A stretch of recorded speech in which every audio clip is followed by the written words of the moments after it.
নমস্কার বন্ধুরা, তোমরা সবাই কেমন আছো? যাই হোক, কলকাতায় প্রচণ্ডই মনে হয় ঠান্ডা আছে এখন। আর আজ আমরা লাস্ট আমাদের ট্রিপ হলো দিল্লি। কেন আমাদের ট্রেন ছিল দিল্লি থেকে, তার জন্য আমরা ভাবলাম আগ্রা ঘুরে নিয়েছি, বৃন্দাবন মথুরা সব ঘোরা হয়ে গেছে।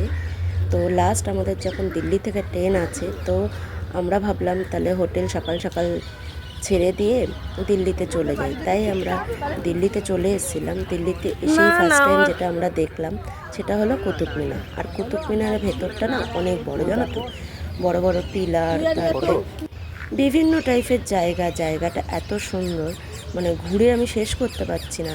যেহেতু আমাদের ট্রেনের টাইম 4:30ই ছিল রাজধানী, ওর জন্য আমাদের একটু তাড়াঘোড়াই ছিল। খুব বড় এরিয়াটা আমরা ঘুরতে পারিনি ঠিক করে, তবুও যতটুকু ঘুরেছি অনেক মনের শান্তি হয়েছে।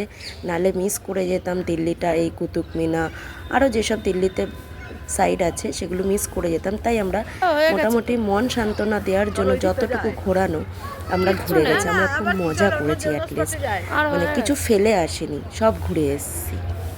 দেখো জায়গাটা, আর এই গার্ডেনের এই জায়গাটা আমার এত ভালো লেগেছে, আমি এখানে দুটো রিলসও বানিয়ে নিয়েছি, জানো না, খুব সুন্দর জায়গাটা। আর সেদিন দিল্লিতে প্রচণ্ড ঠান্ডা ছিল, এমনিতেও দিল্লিতে প্রচণ্ড ঠান্ডা, আর সেদিন তো প্রচণ্ডই ঠান্ডা ছিল, দেখতেই পাচ্ছ, কুয়াশা। আর তারপরে ঢুকে গেছিলাম আমরা টেম্পেলের ভেতরটাও খুব সুন্দর, কিন্তু তোমাদের আমি টেম্পেলের পুরো ভেতরটা আমি দেখাতে পারবো না, কেন ওখানে ফোন অ্যালাউ নেই। তাই বাইরে দিকে যতটুকু আমার তোলার ছিল ততটা আমি তুলেছি। দেখো, এটা টেম্পেলের বাইরেটা, মানে দেখতেই পাচ্ছ সাদা রঙের যেটা, ওইটাই হলো টেম্পেল। তো ওই ওপরটা থেকে আমি আর তোমাদের হয়তো কিছু দেখাতে পারবো না, কেন ওখানে কোনো ফোন অ্যালাউ নেই। তাই বাইরে থেকে যতটুকু এই গার্ডেন, তারপরে একটা ছোট পার্ক টাইপের আছে, ওটা দেখাতে পারবো। দেখো কত সুন্দর টেম্পেলের জায়গাটা।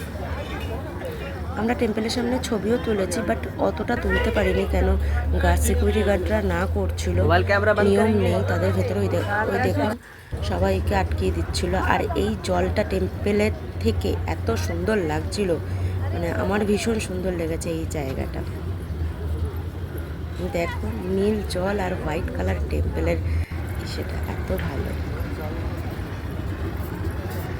আর আমাদের এগুলো দেখতে দেখতে অনেকটা টাইম চলে এসেছিল, ওর জন্য জানো তো, মানে কী বলবো, ড্রাইভারও ফোন করছিল বারবার, আমাদের ট্রেনের টাইম 4:30 ছিল বলে। তার জন্য আমরা মানে করছিল। তারপরে ইন্ডিয়া গেটে ঢুকে গেছিলাম, কেন ইন্ডিয়া গেট বাকি ছিল, তার জন্য ইন্ডিয়া গেটের সামনেটাও আমরা মানে গিয়ে দেখছি কত লোক, ইন্ডিয়া গেট হয়েছে জানো। এই দিল্লির সামনেটা যখন গেছে, দিল্লি গেটের মানে ইন্ডিয়া গেটের সামনেটা যখন গেছে, তখন বাজে কটা জানো, 3টে। তার জন্য আমাদের একটু দেরি হয়ে গেছিলো বলে লালকেল্লার ভেতরটা ঢুকতে পারিনি, কেন দেরি হয়ে যাচ্ছিলো, নাহলে ট্রেন মিস করে যাবো। তার জন্য বাইরে থেকে যতটুকু মানে দেখেছি, আর তোমাদেরকেও দেখানোর জন্য আমি যতটুকু ক্যামেরা মানে ক্যাপচার করতে পেরেছি করেছি।